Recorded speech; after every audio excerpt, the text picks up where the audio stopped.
Друзья, всем привет! Вы смотрите «Най-задай» подкаст. У нас сегодня в гостях, я не знаю, можно ли уже говорить в гостях, как у себя Уже дома, Жуман свой. Жумабеков, боец Найзы, боец много каких еще лиг. Не только боец ММА, еще и боксер, и скоро ведущий тоже Найзы, хотя и сейчас тоже ведущий и комментатор. Да. Короче, человек-оркестр. И сегодня у нас еще есть эксперт в студии, Олжас Салыков. Эксперт по непонятным делам. И не только. Да, ждем от него сегодня много всего интересного, много интересных вопросов. Он вроде как готовился.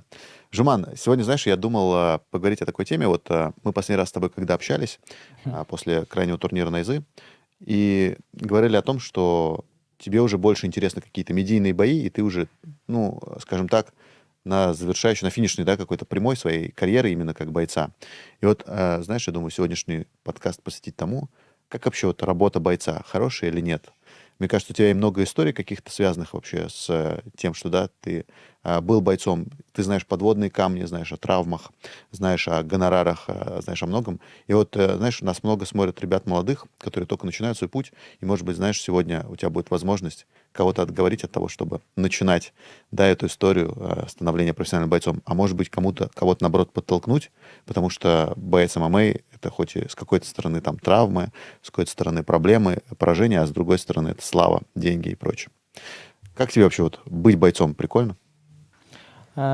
Молодым, что касается, вот, следить за всеми спортсменами. У нас есть там некоторые спортсмены, да, которые достигают таких вершин UFC. Есть, ко мне пишут, например, да, мне пишут через Инстаграм многие ребята молодые, как попасть в Найзу, там, как в проф стать бойцом. Я бы им сказал, чтобы посоветовались с родителями, да, сначала, во-первых, можно ли. Но ты должен быть готов ко всему. Это профессиональный вид спорта, это очень жесткий вид спорта. Здесь ММА, тем более там бокс, например, взять. Здесь уже идет риск, брат. Сейчас же люди видят, народ видит, что ты выходишь, например, дерешься 15 минут или там 25 минут, выигрываешь, проигрываешь, они видят это все, только все видят, этот момент. А остальной момент, как ты пашешь там в зале, да, например, как ты травму получаешь, через это проходишь, они это все не видят. Мгм. Я сам через многое прошел, брат. Во время боя там руку ломал, например, левую руку. И уши, брат, оторвали, потом связка ног там травмировался. Ну, через это мы должны проходить. Если ты выбираешь этот вид спорта, значит, ты должен идти до конца. Поэтому этот вид спорта, я думаю, выбирают люди с характером, которые вышли оттуда вода ни с чем. Они хотят заработать. Я лично сам через это прошел, брат. Я везде работал. В Алтынарде тачку катал.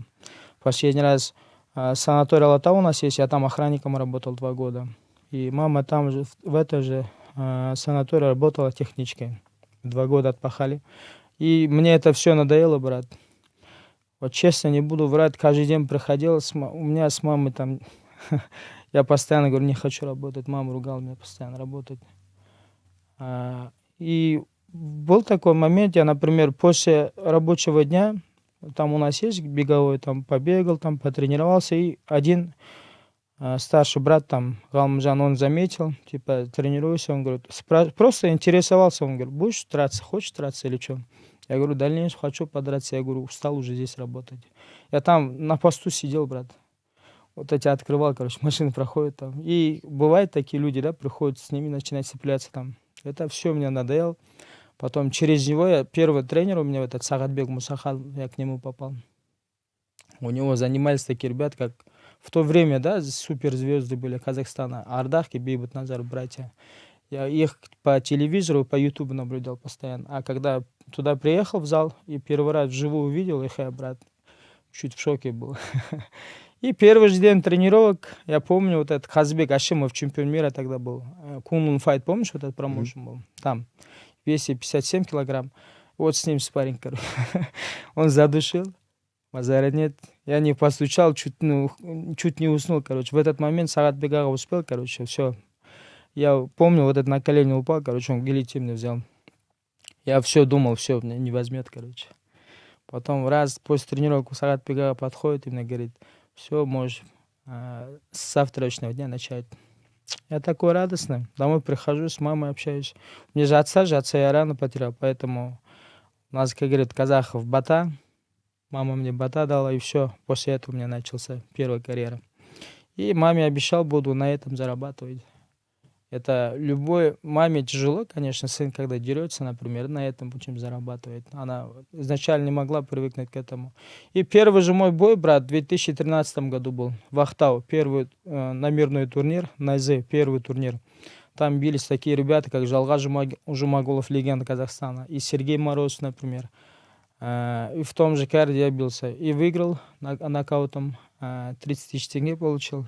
И домой прилетел, короче, маме отдал. И вот отсюда все пошло. Обращение к молодым, например, которые за нами следят, которые быть как мы, хотят, сказал бы им, готовым быть ко всему. Здесь много травм, например. Ты должен через поражение, через это все должен проходить. Так что да, это нелегкий путь. Выбираем с умом. Я говорю, здесь дерутся ребята, которые голодные. Если ты голоден, это твой вид спорта. А если нет, извини, конечно, может в другом месте там можешь заработать. Слушай, а тогда 30 тысяч тенге вот, сравнимо с зарплатой охранника? Ну, в охране я больше получал. Но нет, помахался там тоже с этим. Но бывает же разные люди, например, приходят там, ну я там охранник, например. Обращение такое было, ты кто, например, ты охранник всего лишь, и все. А я махаться умел, брат, поэтому пришлось за себя там. И ушло. Я устал от этого всего, брат, поэтому я выбрал этот вид спорта. Я на нем начал зарабатывать, брат, первые твои деньги. А вот история, ты сказал, что если вы думаете начать спортивную карьеру, надо пообщаться со своими родителями. Если бы тебе бы мама тогда сказала нет, ты что бы не стал бы заниматься, ну, тебя остановило бы это? И вот просто тоже интересно, кого-то может остановить, если вот прямо он чего-то хочет? У нас, брат, до Найзы я в подпольные бои дрался. В Алмате ночной клуб, весь ночной клуб я дрался там за деньги. А за деньги, да? За деньги, да, там дают, там грамоту дают, медали, 10 тысяч тенге, там, например. Я там попробовал, везде пробовал, короче, драться. В те времена, например, Хайрат, то же самое, Хуат Хамитов, выходовцы от этого подпольных боев, этот назывался «Железная Орда», брат, у нас такой проект был в то Я время. помню, кстати. Да, они выходовцы оттуда, брат, я тоже оттуда вышел. Но если как бы, все равно я дрался бы, брат, не знаю, это у меня, как сказать, ну, в крови у нас не было таких бойцов, как я, на спортсменов, я только в семье один.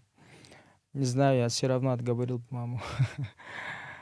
А насколько они были хардкорные, вот эти «Железная Орда»? Там в перчатках было или там голые кулаки какие-то? Перчатки такие, сосиски, помнишь, брат, длинные, с такими? Ну да, армейский рукопашный бой. А там весовых вообще не было, брат. Я, например, в то время 60, да, например, или 63 вот так весил. Вот. Всех бойцов в раздевалку там, например, 10 пар, там 20 бойцов. И сидишь, например, с ним общаешься, я с тобой общаюсь, он может прийти, там, ты с ним будешь драться, вот так и все. Я не помню, даже я своих весовых там не дрался, брат. Которые я дрался, ребята, все были больше меня, брат. Я не буду врать, поэтому там даже не проверяли вот так. Будешь драться, да. Он будешь драться, и пошли, короче, на ровном месте. И типа на первых рядах сидят за столами, да, агашки какие-то пьют, едят? Да, брат, это все как в фильме, помнишь, брат? Такая ситуация там была. А было такое, что кто-то, знаешь, говорит, о, красава, приходит тебе, сколько-то засовывает? Брат, помнишь, один момент был, у нас турнир был, короче, гран-при.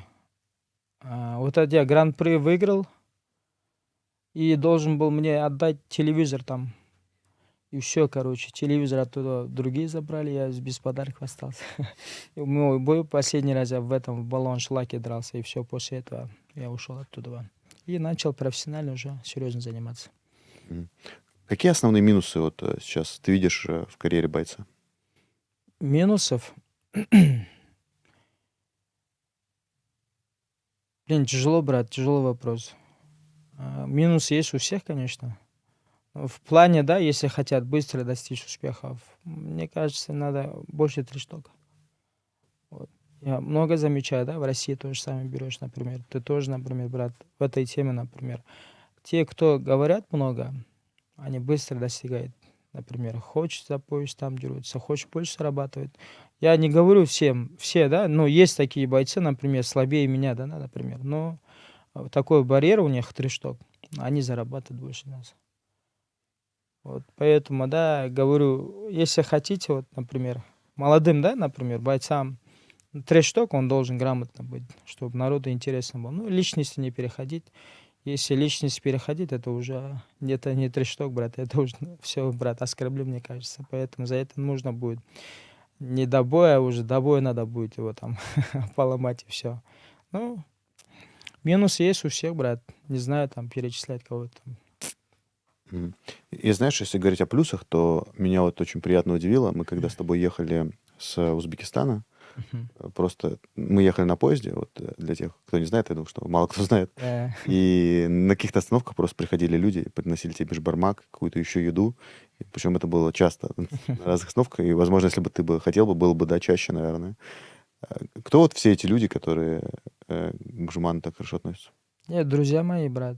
Но в жизни этого друга я не видел, честно сказать. Мы только через телефон и по WhatsApp номер обменялись.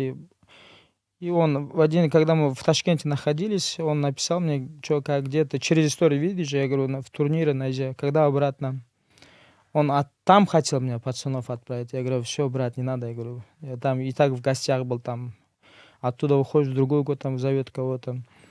Поэтому, когда мы обратно ехали же в поезде, и все, мы через телефон все решали. Он сам в Америке находился, брат. И пацанов подтянул здесь. И бешбармак там, брат. И всех угостили там. Ну, иметь связи — это хорошо, брат. Это просто люди, которые смотрят твои бои Да, и бои респект, да, смотрят, выражают? болеют за меня, которые, ребят, искренние. Вот он смотрит, мне кажется, иншаллах. Спасибо тебе, брат. Ты прям всем отвечаешь? То есть, ну, как-то тебе в Брат, директ пишут, типа, привет? я вот не знаю, как все бойцы, я вот всем отвечаю, брат.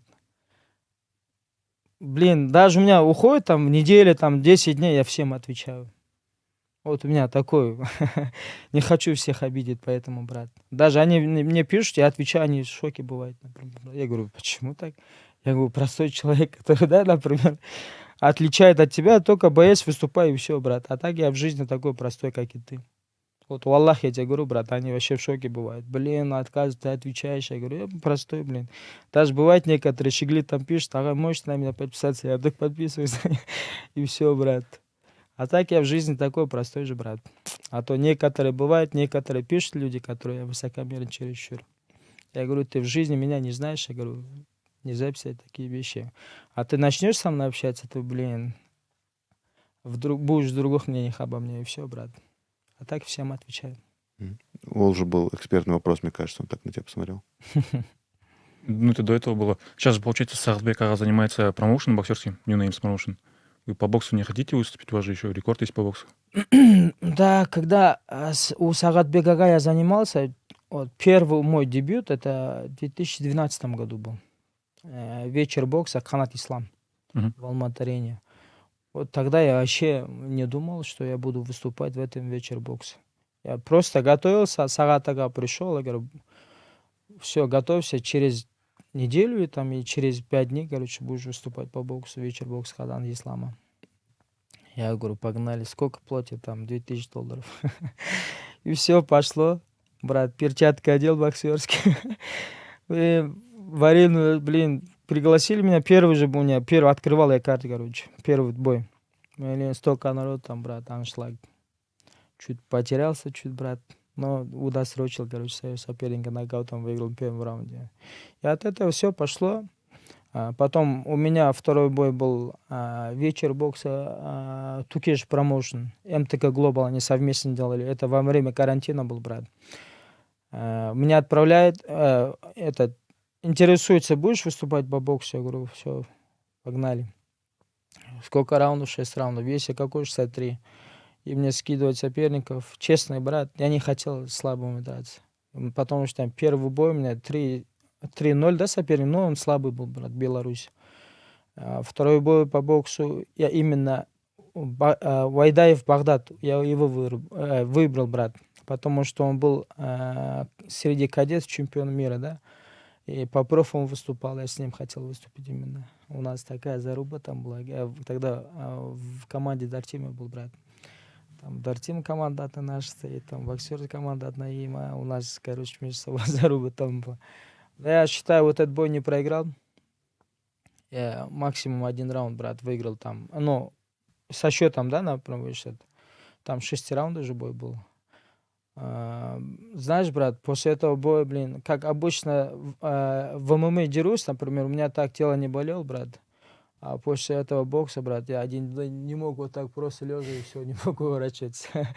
Я тогда понял, оказывается, в боксе это самый жесткий вид спорта. И сейчас дочка это Сагатбек ага, вот промоутер с компании, да, это у нее, короче, она организатор. Вот последний раз, когда Жанкуш дрался же, потом через Инстаграм написал, короче, я хочу на следующий турнир драться у вас. Она говорит, все, Джума, проблем нет. Мы же в хороших отношениях. Тогда вместе занимались, сам помню, маленькая тогда была. Это как раз девушка-менеджер, да, которая? Да, менеджер. Она дочка Хабиба. Сагатбека Мусаханова. Короче, общались. Ну, может быть, да, на следующий турнир. Может быть, я там подерусь. А так, честно сказать, я люблю бокс. Я хочу больше боев по боксу драться. Поэтому, да, в дальнейшем в хардкоре у меня еще 5 боев. Я бы хотел бы там хардкор-боксинг тоже подраться. Но кто первым хотел бы подраться с этим Искандером Зияевым. Так что идет переговоры. Может быть, я с ним буду драться в хардкор-боксинг. Посмотрим еще. Вперед забегать не будем, конечно. А так есть желание, да, в дальнейшем по боксу выступать. Ты когда говоришь, что отвечаешь на комментарии, только на хорошие, есть же люди, которые по-любому, знаешь, написать, ты мешок, типа, ты плохо подрался, надо было так там делать. Нет. Что ты отвечаешь на такое? Мешок это нормально, брат. Пишут, я не обращаю, да, внимания. Когда на лично заходит, например, я Поленче Бас, такие слова пишут мне, да, вот просто спортсмен человек, он мне пишет такую гадость. Вот недавно у нас был конфликт, брат. Он мне просто написал. Это просто рандомный человек или это спортсмен какой-то? Он спортсмен был. 2002 года пацан. Он мне просто написал, и Поленче Бас, короче. Это Комментарий он это просто что-то плохое, написал. типа, Мне да? лично не написал. Это плохое слово, брат. Я ему просто в личку написал. Я говорю, почему ты так пишешь? Я хоть ты задел тебе или что тебе написал? Он говорит, мы с ребятами сидели, поспорили, говорит, что я напишу тебе, вот так и написал. Я говорю, телефон напиши мне свой, я тебя наберу, поговорим. И он не хотел писать. Потом я пацанам вышел на связь. Оказывается, пробили пацаны, с Талдыкургана пацан был. Здесь учится он в этом туризме же. Не Варгу. Академия спорта. Академия спорта, он там учится, оказывается. Я через пацанов пробил, ихний братанов нашел, короче, и этого пацана я нашел номер. Звоню, он трясется, говорит, почему ты материшься? Я говорю, или я тебя задел конкретно? Он не, говорит, просто мы поспорили с друзьями. Я говорю, что, просто поспорили? Начал меня отматерить конкретно. И он в тот же день, брат, я маму с работы забираю после тренировок. Как только домой доехал, он мне звонит, я говорю, Жуман ага, извините, то есть адрес напишите, говорит, я сейчас подъеду к вам, типа, ешь, извини, там. А то мои старшие братья мне звонят, говорит, начинает меня напрягать. Адрес написал, думал, не придет он. Я думал, так думал. Нет, он мне позвонил, говорит, я внизу стою. Я такой... Но нет уже идеальных людей. Например, он меня оскорбил, да, конкретно. Я хотел уйти чапалахом, брат, честно сказать. Такой заряженный вышел. Стоит мне маленький пацанчик такой. Блин, жалко стало, честно сказать. А спортсмен реально? Спортсмен, он дзюдоист, оказывается, брат. Мне жалко стало. Он такую голову отпускает, он говорит, хотите что делать со мной? Говорит, извините, говорит. Я просто обнял, говорю, объяснил правильно. И в историю закинул, короче, и все. После этого все. Его брат мне позвонил, родной брат, он тоже сказал, извини, Жуман. Так-то так, братишка допустил. Ну, на таких комментариях я стараюсь, да, максимально вот так решать, брат. А таких, например, мешок, там другие же бывают, например, легкие, это внимание обращаю, брат. А когда, например, лично задевает, то это, брат, так просто так нельзя пускать. А так я хотел его в зал позвать, брат, на спарринге, видишь, чуть поломать и все. Ну, честно, не буду врать, я такой человек и все, блин. А насколько это выбивает из колеи? Просто, ну, по сути же, действительно, знаешь, чем ты будешь еще и популярнее, чем ты больше будешь проводить бои, тем будет и больше поддержки, и больше хейтеров.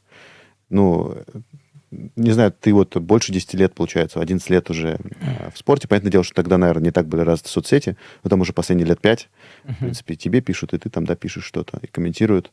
И за 5 лет у тебя иммунитет еще не выработался, что, ну, может быть, не стоит вообще обращать внимание на то, что пишут. Нет, я же говорю, Миш, на мелкие можно будет, да, просто так пройти мимо там. Ну, когда просто ты, человек ничего не делал, брат, он пишет такую гадость, например. Как можно на это реагировать, брат? Если есть возможность, надо найти, брат, и поговорить с ним. А так такого не было, чтобы его нашел кого-то там и поломал, то такого нету, брат. А последний раз я хотел сорваться на него. Просто, видишь, сабр делал, брат. Грамотно объяснил, пацан понял, и все. Потом его брат позвонил, родной брат, тоже извинения попросил, и все, на этом все пошло. Брат, я не под маской, брат, да, я как оно есть говорю, все, брат, я в жизни такой человек, и все, я не хочу свое, брат, кому-то, да, например. Если он обматерил меня, конкретно личность переходит, я должен с ним переговорить, брат, поговорить по любому способу, любым способом. В хардкоре ты до пресс-конференции что-то говоришь ребятам, что там, типа, не надо что-то говорить, иначе потом, типа, это не закончится просто пресс-конференцией, или просто, ну, как идет? Не, брат, у меня что был, с Наби же у меня конфликт был, да, он хотел спросить меня, что-то, он не смог же меня там спросить. Я говорю, ни один человек, кроме Всевышнего, не может меня спросить, брат. Он сам подошел, так, и оттуда все пошло, короче, и нормально там все, мы вопрос закрыли. А так такого не было, да, ко мне, чтобы подхватил там, и личность переходил, такого не было, брат. А так я сам не допускаю, брат, нигде. Я все по факту, например, стараюсь, да, не допускать конкретно. И так, я в жизни такой человек. Где надо будет, по-любому надо будет делать. А зеркальное... Не обращай на таких мелких хейтерам там. Они везде будут, брат. Хоть ты сколько раз побеждай, например, они найдутся такие люди, которые тебя ненавидят. А если у них духа хватит, например, да, он приедет, тебе скажет в лице, это такой, например, и все. Я на этом буду доволен, он будет доволен, да, потому что он пришел мне в лицо и сказал все это. А это не по-мужски, который пишет там комментарий, брат. И через закрытый аккаунт там непонятно откуда. Так что бывают такие моменты, брат.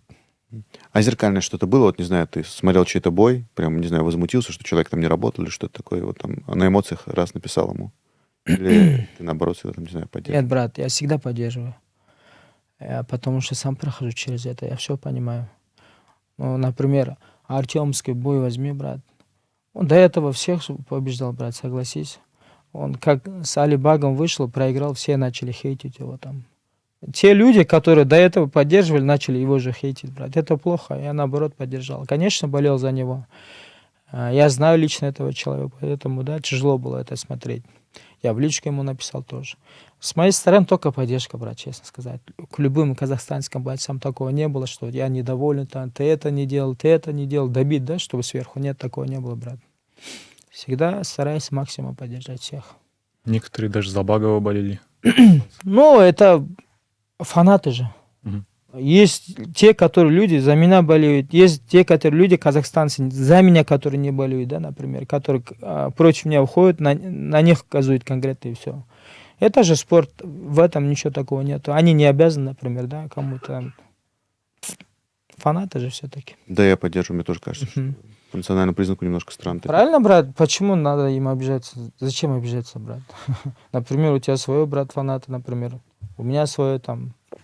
Лично ничего не умеют. Ну, поддержать должны до конца. Это, говорится, основная наша работа же, брат. Поэтому бывает выигрыши, бывает проигрыши. Но везде надо грамотно, я говорю, думаю, поддержать можно будет. Хочется тоже про аспект поговорить, если, да, вот, опять же, нас смотрят ребята, которые, может быть, сомневаются, еще там заниматься им ММА или нет. Гонорары в ММА, особенно начиная, да, не самые большие. Вот тогда тебе за первый бой заплатили 30 тысяч тенге, но сейчас, в принципе, в каких-то промоушенах, я не удивлюсь, что тоже столько же и платят, на самом деле, за первые бои. Но вот вокруг этого сколько можно зарабатывать? Вот тебе какие-то приносят уже дивиденды, то, что ты там боец ММА с именем в Казахстане, там есть какие-то рекламные предложения, есть ли какие-то тоже там ребята, может быть, какие-то говорят, там, стань там частью, не знаю, нашей какой-то команды, мы тебе будем какие-то денежки платить. Вот что-то такое. Можно ли заработать помимо гонораров? Э, Как говорит пацаны, не знаю точно кто, общались с ним, говорит, пускай сначала ты работай на имени, говорит, потом я будет работать на тебя, брат. Ну, тоже пример просто, да, брат? Ну, Шафхат. Везде зовут его, например. Он же бесплатно идет там туда. Например, да? Спонсорам, например, кто, там, Горилла там то же самое. Кто еще там есть? Многие спонсоров, например, его спонсируют. Потому что имя работает на Шафхата, брат, в данный момент. Так что всем молодым, например, да, хотят, ну, вернемся к этому. Первый этот. Ты должен работать, пахать, усердно работать. Вот ты один раз попади, все там один был проведи, потом имя будет на тебя работать. То же самое, брат. Везде контракты будут, везде будет рекламу предлагать то же самое. Раньше мы получали, да, вот 30 тысяч тенге. Есть в Казахстане некоторые промоушены, которые платят те же самые деньги дебютантам. Почему? Они должны, по-любому, мне кажется, это мое мнение, да, должны чуть побольше, брат, платить бойцам. Потому что шоу делают бойцы, брат, например. Там сколько бойцов, например, привозят. Они же реально, брат, шоу делают бойцы. А промоутеры за счет них зарабатывают, брат. Это везде, мне кажется, так. Поэтому надо, да, чуть, брат. Это не всем, но есть некоторые промоушены у нас, которые я лично сам знаю. Мало платят бойцам. Это риск, брат. Не дай бог тому, брат, инвалидом стал. А он что будет, 50 тысяч тенге? Куда он будет платить, брат? Прикинь, ты будешь абьюзером на всю жизнь на своих родителей. Инвалид ты кому нужен, брат? Есть, которые бросают даже родителей этих, например, да? Не дай бог, ну, они должны платить много бойцам. Но они будут, соответственно, к этому гонорар будут бои показывать, брат. С желанием будет драться по-любому. Так что вот такие дела, брат. Так что ты имя делаешь, потом имя будет работать на тебя. Это везде так, брат. А какой процент сейчас, вот, условно, твоих доходов идет именно не от боев, а от всего вокруг? От боев у меня только, брат. Только от боев? А еще От нет боя. тех, кто... От боя до боя, брат. У меня ни спонсоров, ничего нету, брат. Вот я не буду, брат, Аллах все видит. Есть друзья, которые мне помогают. Я могу перечислять их пальцем, брат. Вот они, например, да, помогают мне. Вот за витамин, за это. Они никогда не откажут мне. А так, таких же ежемесячно, что платили мне, таких спонсоров нету, брат. Я не умею это делать, брат, там. Такие движения, это не мое. Есть, нет, и все. Вот женился, например, 4 месяца прошел, жена помогает, тоже зал арендует, она там директором работает. Я там тренируюсь, оттуда водоход и отсюда водоход. И мама у меня до сих пор работает, брат. В супермаркет она готовит, поваром работает для рабочих. С утра с 8 до 2, короче, обед работает. И я с работы ее забираю. И братишка, брат, в интернете работает, она, интернет стоит там. И все, брат, вот так проходит. А у меня там доходов нету ежемесячно, у меня от боя до боя, и все. А какие-то мысли были вот об этом у тебя тоже, что... Я же просто тоже, ну, когда начинал заниматься, у меня, в принципе, был выбор тоже там выступать или доучиться. И у меня тогда работа первая появилась, тоже какие-то отношения. И я просто понял, что, ну, как-то мне интереснее реально. Другое немножко. То, что, ну, на ММА надо много тратить времени, там надо много сил тратить. И я тогда понял, что, ну, я не готов, короче, к этому.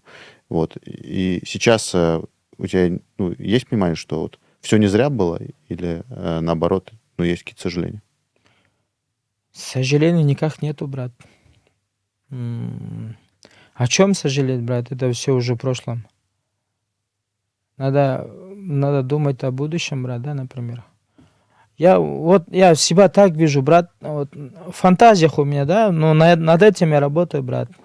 Построил дом, мама там живет, мы со своей семьей, со своей женой, со своими братьями родными, всем живем в одном доме.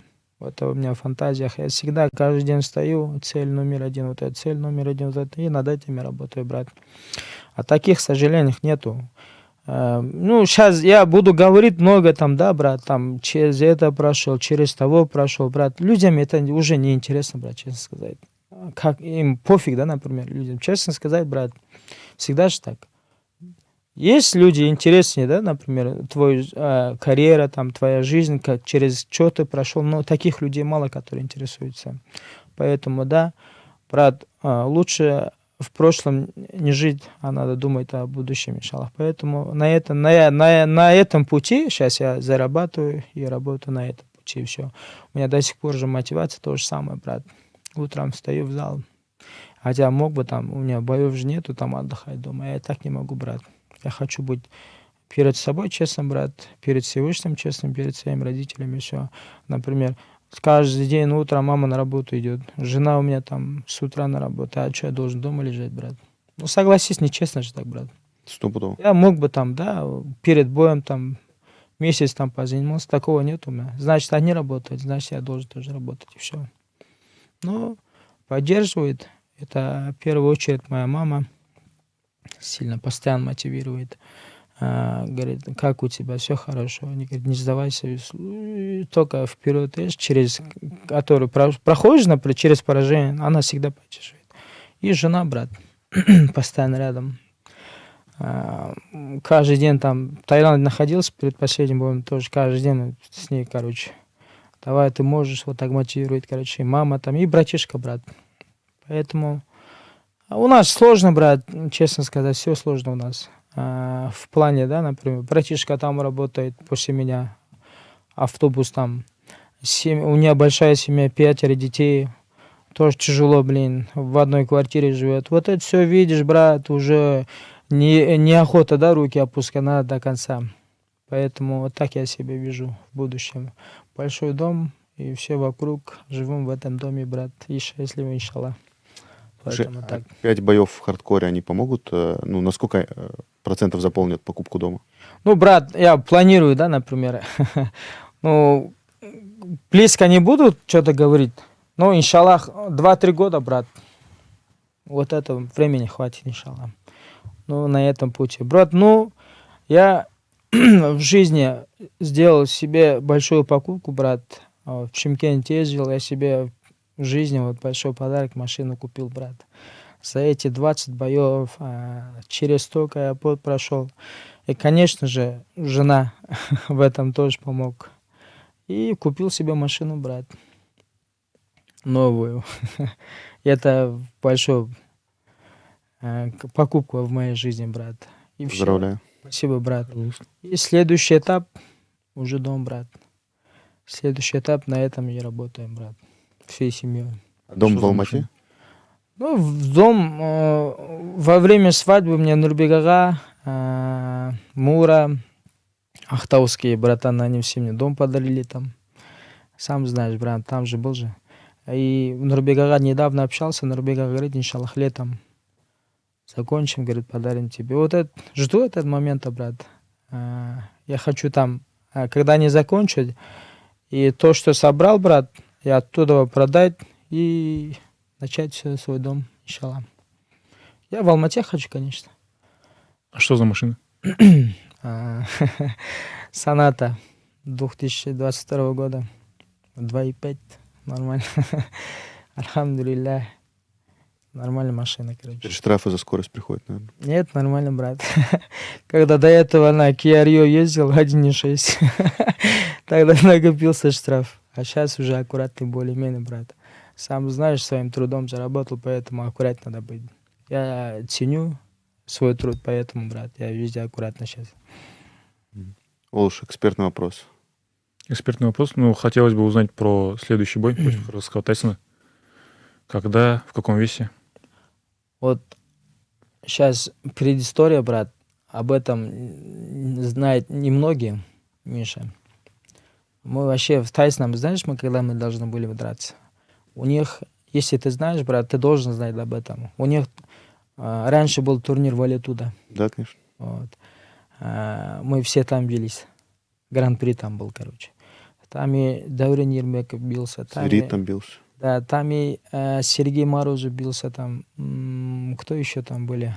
Наши пацаны там. И все мы в одном карде бились. В тот день, если меня бы не засудили, брат, в втором бою, который с киргизским бойцом дрался, я бы уже на следующий бой я должен был с Тайсоном драться в финале. Я проиграл, там вторым стал гран-при.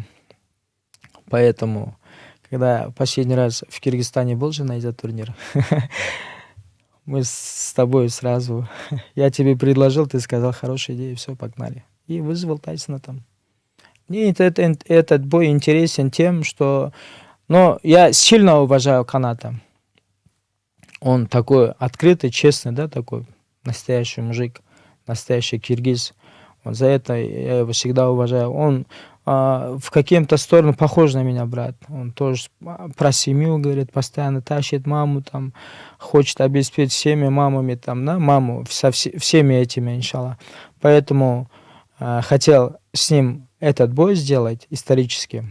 Две легенды. Легенда Кыргызстана, типа, говорит, про меня тоже легенда Казахстана, там я таким себя не считаю. Арлан против Тайсона киргизского. Ну, я думаю, всем интересен этот бой. Киргизские болельщики есть, которые тоже за меня болеют. Я всех люблю, я уважаю. Киргизов тоже. Поэтому это чисто спортивный интерес, поэтому я вызвал Тайсона. Мне интересен этот бой. Он тоже прущий до конца идет.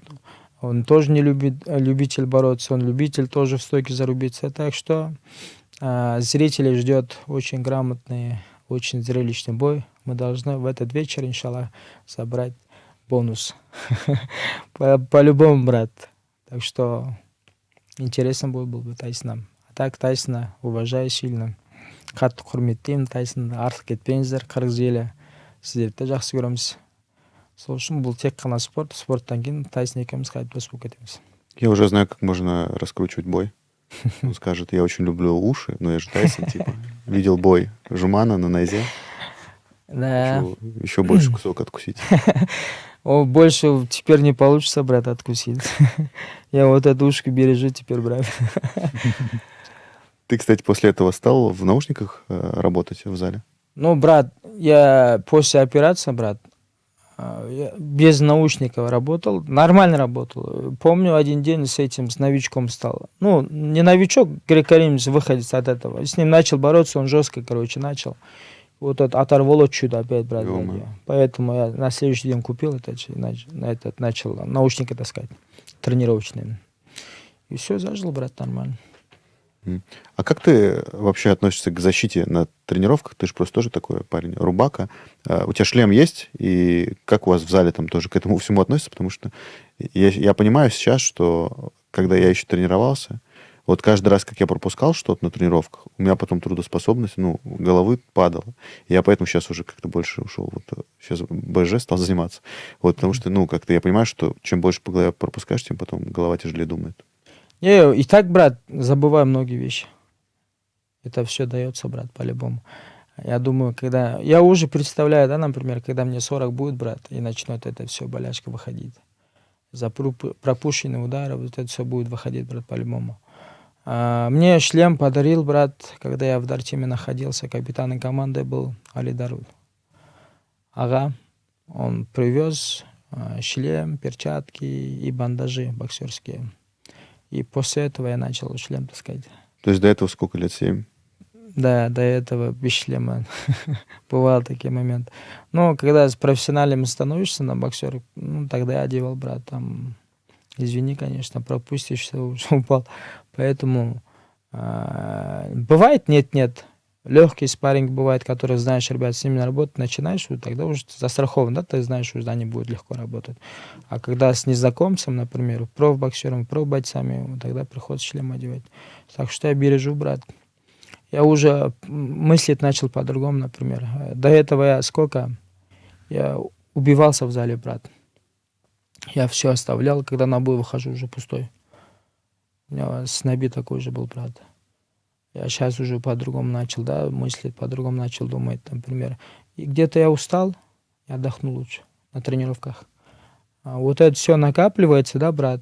Завтра я на бой выхожу заряженный очень. Поэтому такой момент был, когда я с Наби дрался, я пустой вышел, брат. Честно сказать, я как будто первый раз дерусь, и вот так дрался и проиграл, короче. Не смог, короче, ничего не показать. Поэтому сейчас теперь будут другие там тренировочные процессы. Ну, тренировка та же будет, но нагрузка поменьше, да, на тренировках. И от травмы тоже боюсь, брат. Когда мне было 23-24, я газовал, короче, на спаррингах, рубился со всеми там. А сейчас уже более умно подходишь, подход другой. Начинаешь с кем, как можно, с кем работать, с кем удобно работать. Он аккуратно работает или жестко работает, выбирать начинаешь, и все, брат. А то, прикинь, сейчас тренер травмировался, например, долго заживает. Ну, я тебе говорю, серьезно, брат, сам знаешь, например, это долго заживает, брат, поэтому не хочу. Лучше я травмируюсь в бою, брат, но не на тренировочном процессе, брат. Поэтому, например, я в феврале мне бой сказали, например, я уже все планирую туда, например, я сколько там заработаю, например, сколько в доме будет капитала, это все. А прикинь, ты этот планы все разрушаешь, например, во время тренировок ты травмируешься, да, и все, выбиваешь из карты. Это ж плохо, брат. Столько труда, столько ушло. Поэтому сейчас я уже очень умно начал подходить к этому. Умно начал думать, например. И как бы ты голодно выходишь на бой, тем результаты хорошие будут. Только так. На би еще перевес был, да, 69,9, это вообще же... Да, брат, Ого. перевес был. Но это в прошлом, брат. Я не такой. Если я был бы таким там после боя на конференции, все высказался бы. Я сказал, он выиграл, брат, он подняли ему руку, он выиграл, он красавчик, и все. А так дальше, что, блин, перевес, там, он перевесил меня, этот перевесил, это все закрытый вопрос, и все. Но я знаю одно, еще у меня там 5 боев, брат. Сейчас будут хорошие новости, брат. Я не знаю, сейчас посмотрим. Там лишили же его титула сейчас на Би. Он на 5 или на 6 месяцев выбивает из боев из-за травмы, короче.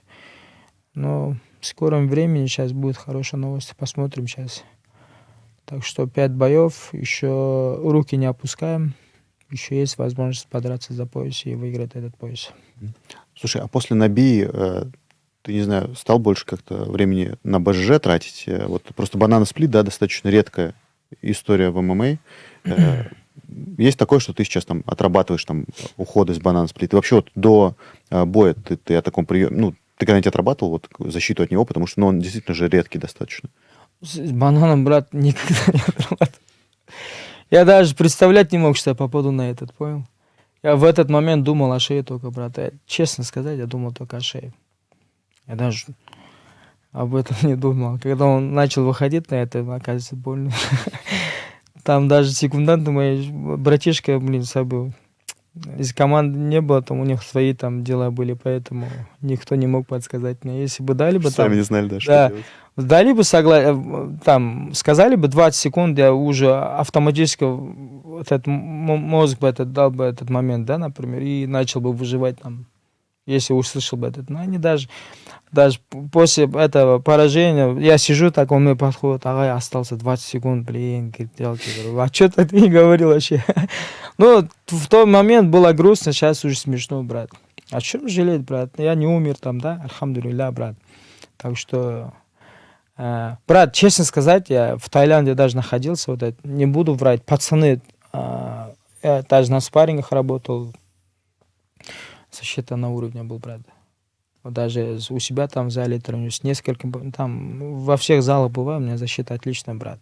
Это, как говорится, там за один ошибку начинает там, у тебя борьба 0, борьба это. Те, которые с нами работают, брат, в зале, пашут, они знают, какой у меня защита, брат.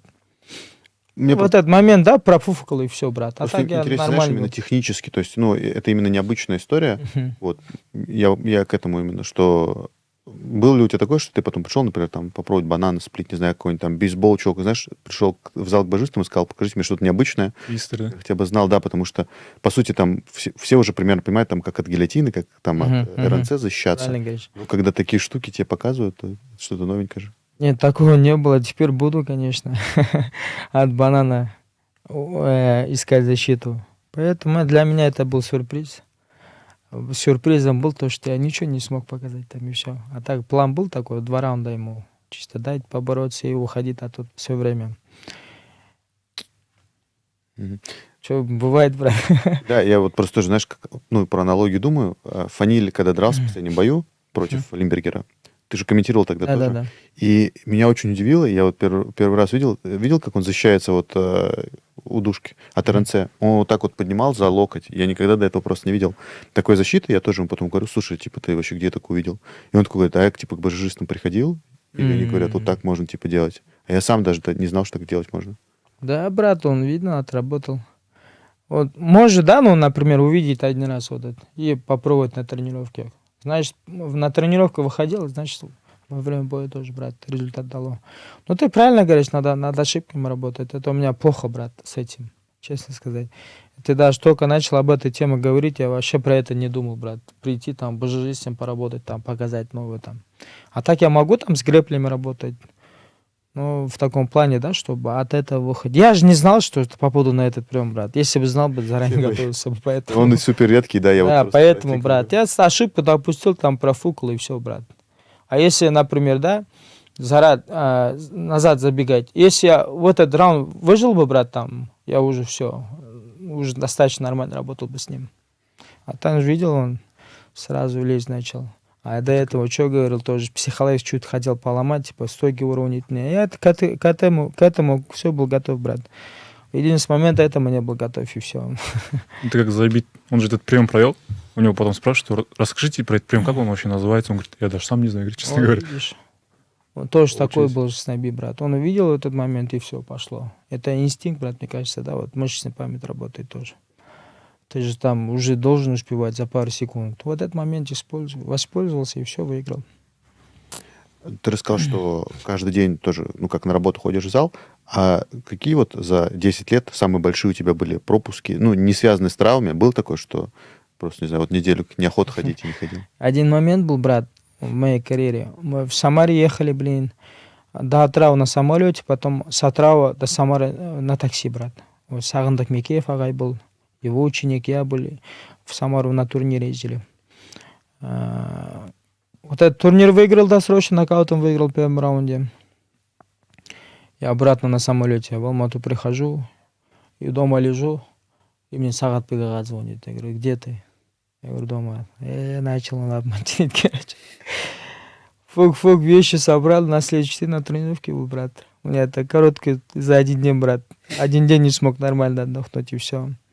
И если бы травму не считать, брат, я не любитель там долго отдыхать. Мама знает, мама постоянно говорит, отдохни, говорит, пару дней, я не могу так, брат. Это уже, это моя работа, я люблю свою работу, поэтому не могу так долго, брат. Когда руку ломал, брат, после операции 3 или 4 дня отлежал дома и чисто одной рукой на тренировку пахал постоянно. И на одной рукой чисто на спаррингах, брат. Вот такое у меня бешеное желание. Но я всегда говорю, если огонь не погасит у меня в сердце, да, на этот спорт, пока я буду газовать, пока я буду тренироваться, брат. А если он скажет, например, погаснет свет, я тогда могу там для себя там тренироваться или тренировать кого-то там, да. Так что не знаю, как я без спорта буду жить, даже представлять не могу, брат. Такие дела. С молодыми, как ты сейчас вот в зале работаешь, в САК-Про-Тиме, и видишь, ты тоже, знаешь, у кого-то такое желание, как у тебя было, что кто-то там постоянно не пропускает, или что время поменялось, и уже... Да, честно сказать, в Дартиме мне все знают, да, например, я 2 года работал, я достойно себя вел, постоянно, не опаздывал никуда, брат. Я то же самое делал в САК-Про-Тиме, брат. Но не вижу таких ребят, которые, да, как у меня желание, пока я не вижу таких ребят. Вот не буду врать, вот Аллах видит, я таких ребят не вижу пока, которые каждый день ходят с стремлением, которые голодные там. Ну, они больше таких ребят, которые, ну, с характером пока, да, еще не доработали, они еще не доросли до такого уровня, брат. Поэтому, как говорит отец Хабиба, говорит, дисциплина бьет класс. Я всегда пацанам говорю, хоть ты не талантливый там, хоть у тебя что-то не получается, но ты должен приходить вовремя, свое отработать и уходить. Если ты хочешь этим жить, конечно, брат. А если этим себя в дальнейшем себя не видишь, брат, это, значит, это не твое. У нас в зале тоже много таких ребят, но везде, мне кажется, есть такие ребята, которые, да, например, для понты приходят, там пару боев провели, уже созвездились, брат, такие ребят много. А мы таких ребят спускаем с небес на спаррингах, брат. Они быстро все приходят. Видно, например, видно же, брат, например, в зале после боев приходят, отношения какие ребят, и начинаем этих ребят гасить. Только так, брат, честно сказать, и все. Они все свои ошибки, понимаете, и начинают обратно с нуля. Вот так у себя в зале таких ребят не вижу пока что. А какие-то вот разговоры ты проводишь, не знаю, мотивирующие? Я, конечно, брат, всегда провожу. К нам, например, вот этот сын Марата Балаева проходил. Алан приходил, красавчик пацан. И мы с Фарой общались, менеджер его очень тоже. Фара хороший у меня братик. Я говорю, как такой день, у нас открытый день спарринга в субботу по боксу. У нас есть ребят, минус такие ребят, которые приходят у нас в зале ребят, которые, новичок приходит, например, кто-то, и начинает, никто с ним не встает. А у меня такое желание, брат, с ним попробовать. У меня такое. Всегда начинаю, кто приходит на прямой весе, и начинаю всегда с ним первый вставать. Ну, а это жестко выглядит или Да, это, брат, очень жестко выглядит. Мой брат Фара в шоке был, брат, отвечаю, когда мы с Аланом, брат, 4 раунда врубились там, брат. Без шлема, без ничего, короче. Только капу одели, перчатки. Он говорит, я в жизни такого не видел, говорит. Он отступить не хотел, я отступить не хотел. Вот так рубились. Они там так по сторонам смотрят. И, блин, это разозлило, короче. И потом на следующий день с пацанами общался. Я говорю, почему так? Кто-то приходит, я с ним стою, после меня вы начинаете там. Вы должны, блин, хватать его, там надо работать с ним, все, опыт, это все. Они боятся там, как он работает, что как работает. От этого роста не будет, брат.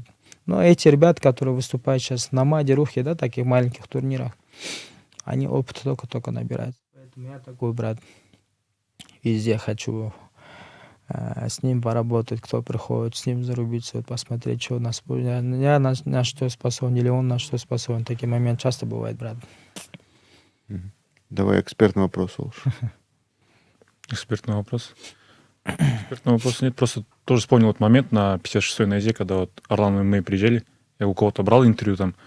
И вот сзади сын Марата Балаева проходил тоже с кем-то из их команды. И мне этот человек говорит, вот у него интервью берите, он будущая звезда. Я говорю, ну все, ладно, возьмем. Не буду врать, он в натуре как отец, брат. Он до конца прет. Он пропускал, я тоже пропускал. Вижу по глазам, он горит, понимаешь, бро, он хотел убить тот день. У меня только тоже такой настрой был. И мы все такой шел, там грамотно подрались, потом после этого у нас общение пошло. Ну, сейчас в хороших отношениях, брат. Это чисто для опыта и все.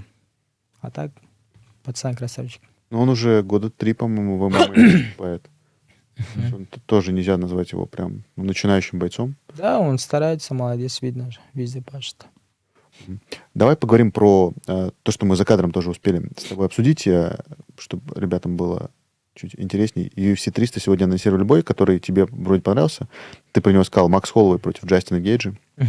И мне кажется, тоже Джастин Гейджи — это бывший борцух, который забыл свои корни, как и ты, который просто выходит тебе рубиться.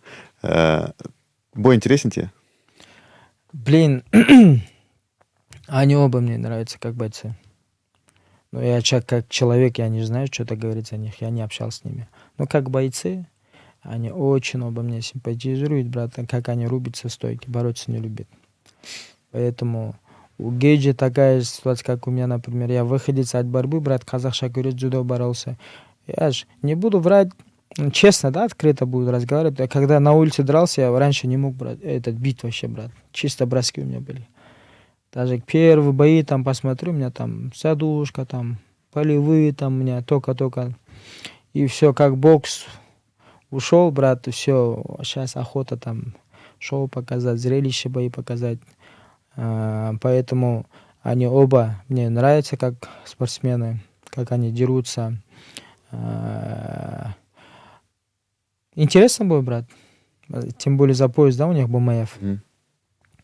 Очень интересно бой будет. В Макса никогда в жизни не вырубали. Этого Гейджи там нокдаун, да, был, когда он с Майклом Джонсоном дрался? С кем он дрался, когда ему нокдаун отправили? Альварес с коленом. Так что, мне кажется, 60-40, думаю, Холлоу победит в этом бою. Такой у меня прогноз сразу. То, что он все-таки Холлоу это 66. Тут против него большой парень. Ну, он на 70, да, например, максимум 3-4 килограмм там. От этого, я думаю, вес не имеет, брат. Он же еще хотел с Хабибом тоже. Да. Хотеть-то одно, а подраться другое. Поэтому интересный бой будет, брат. Но здесь выиграет кто? Любители ММА. Зрелище, брат. У меня единственное, знаешь, претензия к этому бою, потому что, ну, BMF это типа best motherfucker. Вот. Я не знаю, что Джастин Гейджа я не могу назвать плохим каким-то парнем-засранцем. Что Макс Холлоуэй, семьянина. Супер. Ну, у Джастина есть что-то такое, брат. Просто он сальто делает, а так он тоже супер Ну, добряк. сальто там на конференции сидит, кто-то дерется, он начинает там, давай, казывать там. Ну, Гейджи, да, такой, более симпатизирует этого. Ну да, он может Маэфа, быть, да, да. чуть-чуть больше похож, но тоже сложно его прям. Но Это там не Диазы никакие, не не Конор. говори мне, Диас это другой уровень, брат. Ну, это чисто юридически то, что у него это... Да, что он есть. забрал как бы пояс. Ну, а так бой, да, интересно, брат. Ты, кстати, UFC сейчас смотришь? Не часто, брат. Последний Анкалаев посмотрел, брат, и все. И сейчас знаешь, с кем наблюдаю? Фрэнсис Нганну, брат. Бокс, да? Как он... Не знаю, как это выразить свои слова, брат. В общем, данного это тонгайт кетті сөзін шыны керек. Гану, да, например. Жігітше кетті.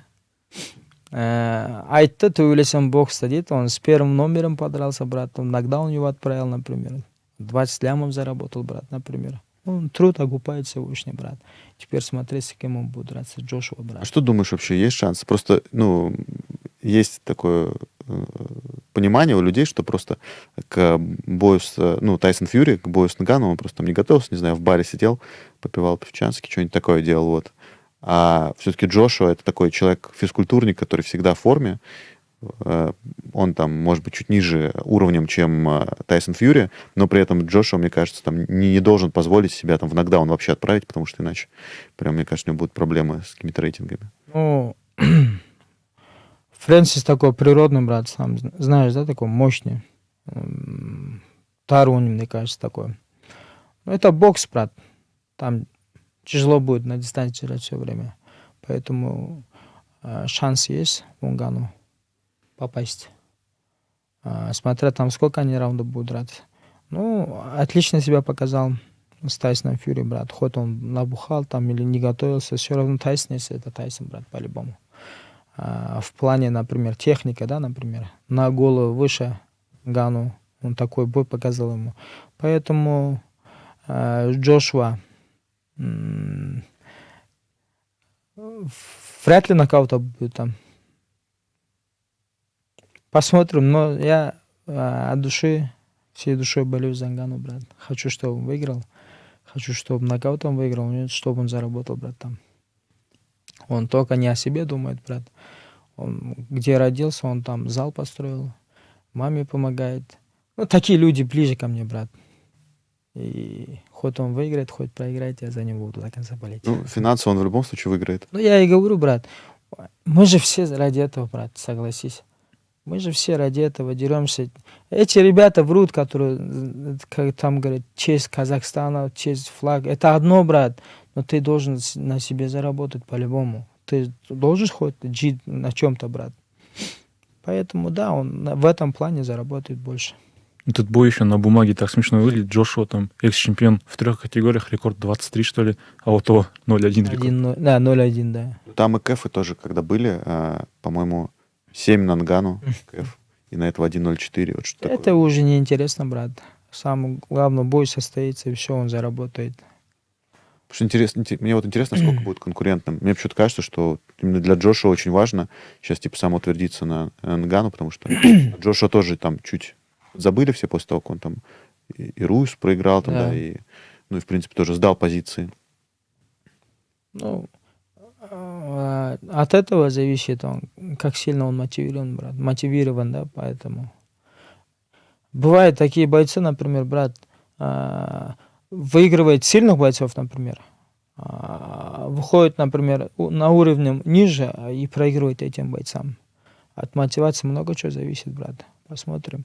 Это не только битва двух там, да, физических, а ментальность тоже здесь в плане, да, например, они тоже за это бьются, брат.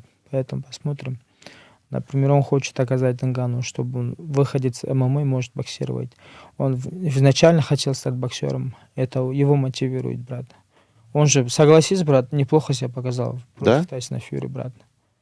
Конечно. Да и, в принципе, у него банка же есть, ну, он же... Ну, поэтому- я и говорю, да. в любой момент тяжеловесов, брат, у них есть шансы. Джошуа тоже сильно бьющий, брат.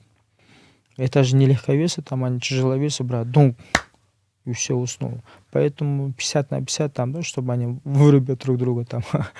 Поэтому больше всего радует. Он ушел с UFC, начал больше зарабатывать, брат. Он доказал это, что может там. С Дана Уайтом у них конфликты были свои, брат. Он не хотел такие бабки платить. А сейчас он труд его оправдывается, брат, по-любому. Прикинь, его тоже сложная жизнь у него, брат, через что прошел. Да, конечно. Вот поэтому, брат, я рад за него. Так что хочу, чтобы он выиграл. Вообще, у него одна из самых таких драматичных Да. историй в ММА. Реально выбраться из Африки, там, как нелегалом во Франции. Говори, быть. брат, тяжело у него. 24 года еще. Да-да-да. Он еще реально же возрастной, как-то все на него смотрят, форма-то очень хорошая. Но А вот такие люди же, брат, историю делают, согласись. Которые выходы в сад, тяжелой жизни, брат. Вот такие истории, да, которые готовы рисковать. Они рисковали до этого. А что спорт для них это все? Ничего, брат. Они готовы рисковать, поэтому, брат, он рискует. И достигать вершин. А мы, что, блин, фанаты смотрим и восхищаемся, да, они мотивацию дают они там. Поэтому молодец. А если говорить, знаешь, о каком-то вот, ну, бое мечты для тебя по боксу, вот, если просто, ну, более-менее реально понятное дело, что там, ну, с Мэйвезером, наверное, сложно будет бой организовать, но, в принципе, если брать кого-то, кто сейчас там на рынке СНГ, вот для тебя супер большой бой, это бой против кого? Сейчас начнут все смеяться, наверное. 63 Танк Дэвис, да? М. Вот с ним. Абдуллахид.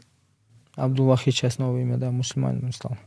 Вот с Абдуллахидом, да. Интересно было бы. Ну, я хотел бы подраться там, хоть коснуться перчатками там, так что и заработать. А ты вот когда приходишь, ну, на спарринги с ребятами, которые там олимпийские сборники же, да? Ты с ними тоже работаешь по боксу? Да, брат, Ну, совсем. и это все конкурентно, все нормально, да, выглядит? Конечно. Я и говорю, брат, меня год пили боксеры. Я с борьбы пришел. Брат, ты даже не знаешь, как у меня желание было. У меня желание было такое, чтобы нормально руки поставить. И вот те, которые у меня были за год, блин, на спаррингах, и отомстить всем, брат. Вот, Аллах, я тебе говорю, такой у меня настрой был. У меня все быстро получилось, брат. Я в 23 года пришел, например, в бокс. Согласись, уже старый, брат. Даже когда я только начал их бить, они все кричали, Жума, все, короче. И набрался. Понимаешь, оказывается, желание, брат. Если желание и попахать, брат, у тебя все получится. Я в это верю, брат, я сам через это прошел. Поэтому с кем бы я ни стоял, с каким бы боксером ни стоял, брат, я стараюсь всегда конкурентный бой, там, спарринг показывать, и все. А в какой момент вот тренировка, этот тумблер переключился, и ты такой сказал, о, я теперь боксером стал?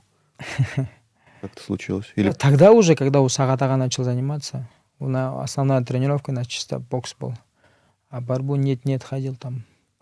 И от этого все начался у меня там уже потихоньку начал в бокс уходить. Влюбился, да, в этот вид спорта, и все у меня пошло там. А прозвище у вас когда поменялось у вас? Потому что получился Султан Бейбарыс, Это Казыр Арлан. Сагатбек ага мне сказал, Султан Бейбарыс. Ты знаешь про Султан Бейбарыса, да? Например, все знают. Это, мне кажется, тяжело было это для меня, брат. Входить там с именем Султана Бейбарыса. типа ответственность очень большая? Да, брат, поэтому, да, чуть я на себе груз как будто беру. Груз в каком плане, что я выхожу, например, в 2 нокаутов, лечу Султан Бейбарыс в нокауте. Я не хотел, чтобы такого не было. Потом на Орлан, короче, переименовал. Ну, мне понравился Орлан.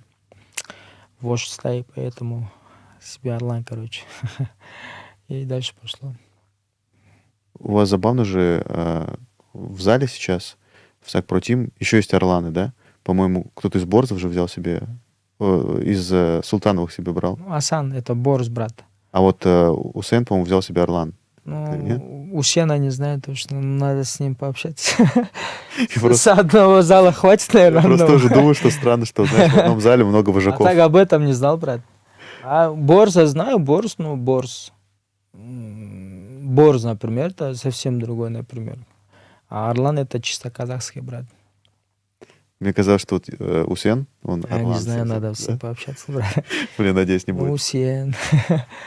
теперь у него проблем. Да, с одного зала хватит одного Орлана. Я уже старый Орлан, брат. У тебя есть сейчас тоже какие-то, можно так сказать, что ученики, и есть какие-то ребята, которых ты тоже сейчас как менеджер будешь вести, потому что у тебя сейчас появились все равно завязки там с хардкором, есть в Найзе, в принципе, там, ну и должности вообще, там тоже ты с Нурбеком Карбала в очень хороших отношениях, там и в других лигах тоже, может быть, тебе стоит какие-то уже там свои проекты запускать. Это нелегко же, брат. Это касаемо, это все коснется. Деньги там решают, да, по-любому. Нужны ресурсы, брат, по-любому, чтобы что-то делать там. Я не знаю, брат. Вот, например, кто-то приходит, он мне скажет, например, да, из этих бойцов, например, Жума, мне поможешь? Я с радостью помогу. Потому что я люблю это дело, да, например. Со стороны виднее, как я ошибку бойцов. Поэтому я тщательно говорю, тщательно помогаю, брат. Даже с ними в парах стою. Вот, ну, мой близкий, Еркебулан Тохтар. Вот как только с ним начал, у него поперло, короче, начал работать. Потому что ошибку начал говорить ему. Вот прямо, не боясь, да, вот ты здесь неправильно делаешь, ты здесь неправильно, и начал с ними спарринги делать. Он вырос, да, например, со мной спарринги вставал, с многими другими ребятами. Вот есть много таких ребят, которые помогают. Но я люблю. А так, раньше я думал, я же этого тренировал, Асан, Гамлет. Мгм. И у меня одна там еще девчонка, Аделя Махметова, вот она со сборной тренируется, ММА. Думал, с ними до конца буду. Оказывается, блин, тренерская работа такая, брат, неблагодарная самая работа, поэтому ты должен быть готов ко всему. Это уже в прошлом. Но с Аделей мы сейчас постоянно на телефоне. Она где-то выступает, пожелаю там удачи, там, ну, в хороших отношениях. Поэтому не хочу уже второй раз на этот попадаться, да, вот так. Готовишь пацана, она там выходит и уходит в другую команду тоже, да, например, не предупреждает тебя, брат, это больно, конечно. Поэтому раньше, если буду после карьеры своей тренировать, только в коммерческих условиях и все, брат. Не знаешь, да, например, что ожидать от них. Например, вырастил пацана там, с нуля готовил, например, брать. Он тренируется, у тебя достигает таких-то вершин, и кто-то начинает лезть там, отбирать моих ребят, и он уходит туда, и все, ушло вся твоя работа, короче. Поэтому, да, если в будущем тренировать, только в коммерческих условиях, и все. Мне же надо на жизнь как-нибудь зарабатывать, поэтому, да. Да, А правильно. у нас сейчас много таких ребят, которые, брат, я сам лично знаю таких ребят, которые 1-2 боя провели и начинают кучу народ собирать на тренировку. К чему ему учить тех пацанов, например, да? Родители этого даже не замечают. Обращение к родителям, да, например. Пацанов привозите в зал, вот тренер выходит, ты должен обговорить с этим тренером, какие достижения, брат, где выступал, как выступал. Интерес должен быть, брат. Он кому этим ребенка отдает по-любому. Есть такие ребята, я поэтому говорю, брат, чтобы, да, они понимали, кому доверять своих ребят. Интернет-бойцы там пару боев провели и начинают там тренировать. Я такой-то мастер, такой-то мастер. Ну, со стороны видишь, да, у них куча народу ходит, поэтому на языках, потому что, брат, умеет, да, с людьми так. Поэтому родителям обращение, чтобы прежде чем не давать детей, надо с тренерами хорошо ознакомиться и все потом отдавать. Слушай, а по поводу Еркебулана, он тебя не пытался в кино как-то привлечь? Потому что сейчас многие бойцы, я вижу, они снимаются. Вот сейчас Артем снялся в фильме, Фаниль до этого снимался в фильме, Куат Хамитов снимался в фильме. Азбек Саган. В клипе, да, Хазбек Саган. Мы же в одной клипе там. Маченский это мой близкий. Баур, да, как на казахском. Поэтому он попросил, а я все не мог отказаться. А так, Еркебулану я сказал. Если он мне сказал, братан, если будет возможность, я сразу потяну. Вот, последний раз он в Афганистане там где-то снимали вот это. Но я к этому, он сам мне сказал, братан, к этому не подходишь, говорит. Поэтому я хотел на этом фильм попасть. Поэтому он сказал, иншаллах, другие эти будут проекты, я позову обязательно. Тебе интересно, да, это вообще? Мне самому интересно, брат. Хочу попробовать на этом сфере, брат. Но бывает же там грозные, бандюганские роли, там, например. Я вижу в этом роли себя, брат. Но в жизни я не бандит, конечно. Но могу, да, там сыграть там. Я думаю, это у меня получится, брат. Поэтому есть желание, да, чуть в сфере кино там тоже поработать. Есть у тебя какой-то вопрос? Еркебулан Тохтар в Голливуде, да? В прошлый раз был. Снимался что-то. Да, снимался на рекламах, наверное, кажется. Он тоже говорит же в этом, в Инстаграме слежу за ним постоянно, потому что близкий. Он говорит, мечтать не мог об этом, например. Он съездил в Америку, начал сниматься там. Все же с этого начинается, с маленькими шагами, брат. И в один день Паша, он тоже пахарь пацан. Мне нравится его подход, например. Что он зарабатывает, например, он в семье сразу. Золотой пацан. Поэтому близко, да, по мне, в душе человек тоже. С маленькими шагами, брат. Он до этого в сериалах снимался, там, блогах. Сейчас он суперзвезда, например. Один из востребованных актеров Казахстана. Поэтому Еркебулану желаю в дальнейшем всего самого лучшего, брат. Раз уже Олж стал спрашивать про Еркебулана и Голливуд, то я думаю, что у него закончились экспертные вопросы.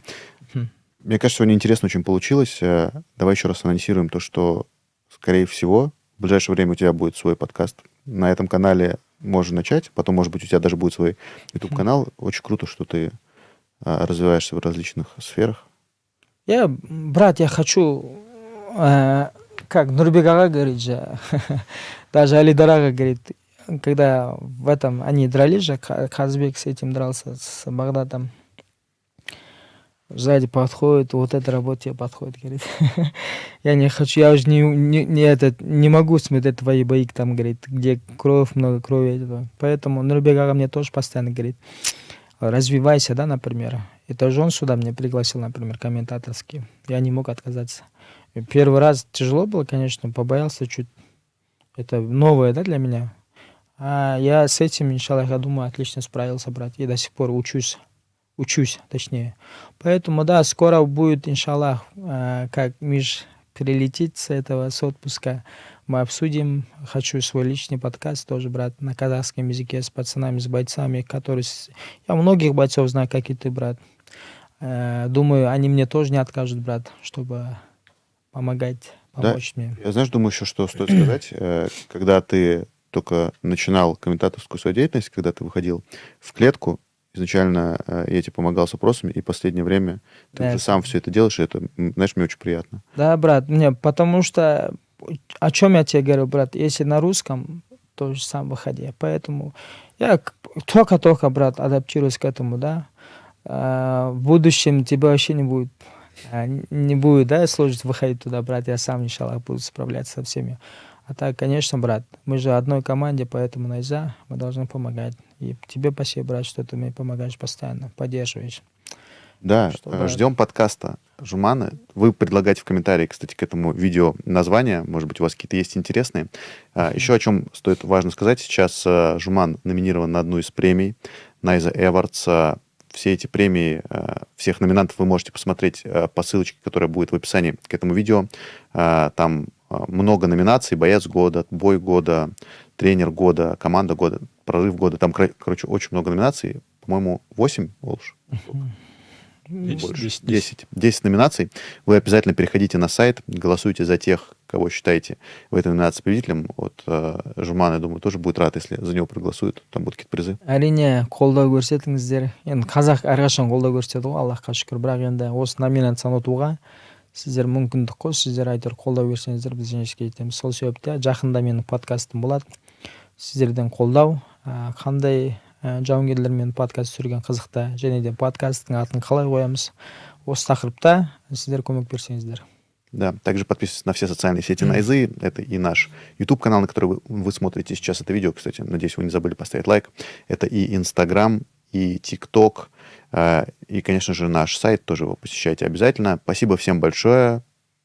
До встречи. Ассаламу алейкум.